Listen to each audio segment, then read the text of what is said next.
అందరికీ నమస్తే అండి ఫ్రెండ్స్. ఈ పూట మన వీడియో ఏమంటే మీకి మాకి మన వాళ్ళకి అందరికీ ఒక గుడ్ న్యూస్ ఏమంటే మన మునమ్మ గారి విషయము. మునమ్మ గారు మనం జాయిన్ చేయించినప్పుడు ఎమర్జెన్సీ వార్డులో జాయిన్ చేయించాం కదా. దాని తర్వాత మొన్నటి వీడియోలో నేను చెప్పాను జనరల్ వార్డులో పెట్టారా పని. కాకపోతే కాదు, అది నాకు జయ అట్లా చెప్పడం వల్ల నేను మీకు చెప్పాను అంతే. కాకపోతే తను ఐసీయూలోనే ఉన్నారండి. ఇప్పుడు కూడా ఐసీయూలోనే ఉన్నారు. ఆ రోజు నుండి ఈ రోజు వరకు కూడా అక్కడే ఉన్నారు. కాకపోతే ఈ రోజు పొద్దున్న కళ్ళు తెరిచి అంటే మన ఇక్కడ ఆశ్రమం ఇంకా తీసుకుపోయినప్పుడు కళ్ళు మూత పడింది. ఆ రోజు నుండి ఈ రోజు వరకు కళ్ళు కూడా తీయలేదనమాట. ఊరికే చేయి మాత్రం కదిలిచ్చేవాళ్ళు.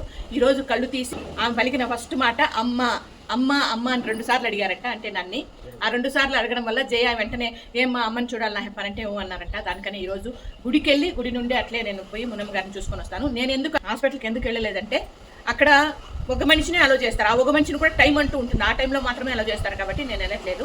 మీ అందరూ ప్రార్థన ఫలించింది, మన అభిమానుల ప్రార్థన ఫలించింది. ఈ రోజు ఆమె కుదుట పడతా ఉంది. కూడా బాగా కుదుట పడి